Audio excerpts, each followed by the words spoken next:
Okay, so apparently when we move, we have to create a second video. So I apologize for that. I am in the middle of cooking. I was like cooking and talking and having a good time with you. Didn't realize I wasn't still filming. So hopefully you followed me over here from the other video. I'm going to wait for these to finish cooking and then I'm going to show you how to do it. All right, so you're going to kind of get to see a little bit backwards of how we do this. So we are going to start our English muffins on a hot griddle. We're going to finish them in the oven. The actual cooking is on top of the stove. The drying out is in the oven, and that is going to be what gives us the right texture. I'm going to make sure I don't burn myself. Okay, so what you're going to need for this stage is a heavy pan, good heavy pan, heated to medium high heat, and a spatula so you don't burn your hands. You're also going to need to let your English muffins rise for 20 minutes, okay? And if you are coming to this and you're like, I don't know what this video is, go look at my playlist and find the video that I posted just prior with all the ingredients, okay? So, we are going to take our cooked muffins, slip them out of the way, and then I'll show you how to make my regular muffins. And I'll explain this part to you in just a little bit. Okay. You want your stove to be hot but not too hot.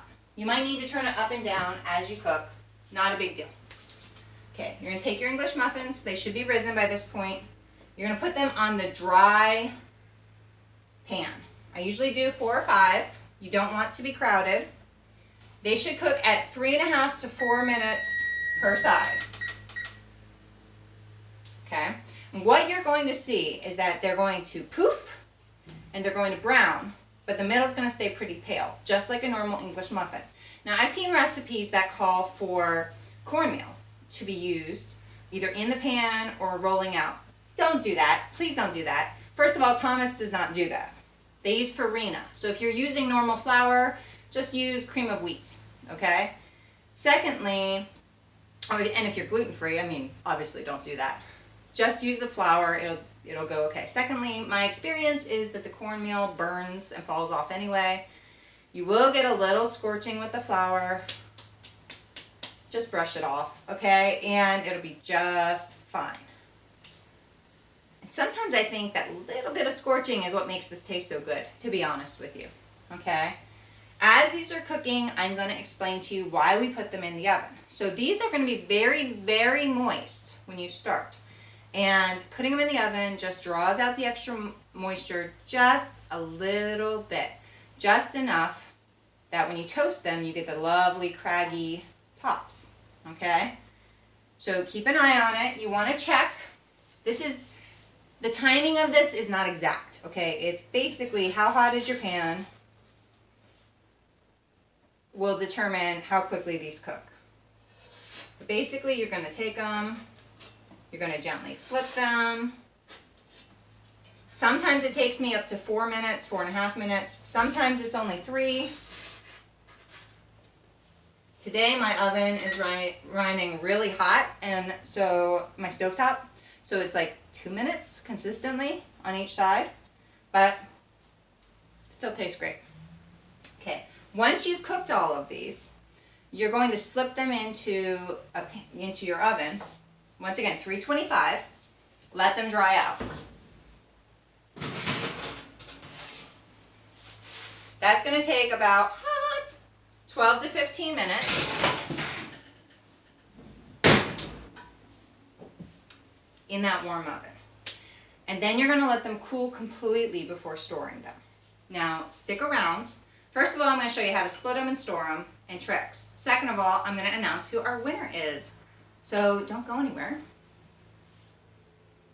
Okay, so when you get your cooked English muffin and it has cooled completely, you are going to take the tines of a fork and you are going to push the tines of a fork directly into the center seam. Can you see the center seam? That was created, I'm telling you, you want the wide mouth canning jar. you're going to push the tines of the fork directly in. That is going to give you the crabs. You don't want to cut with a knife, it'll destroy them. And once you're all the way around, you're going to very gently kind of lift and tear it off, and you will get a little bit of a mess apparently, but you will get the craggy tops. And once you toast it, all of those nooks and crannies will come right out. It'll be delicious. You will love it. Now for storing these, I will tell you, you are going to want to reheat them either by 30 seconds in the microwave, or you're going to want to pop them in a hot oven for like 5 minutes to get this moisture out of the center of the starch.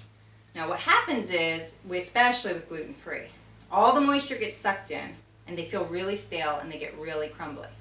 And if you try to split them after they've been even 24 hours, they're going to end up crumbling on you, and you're not going to be happy with me, and you're going to say it's my fault. So you need to soften them up before you split them, and then when you toast them, it'll be awesome. Everything will be just fine. Alright, so I'm going to put these back.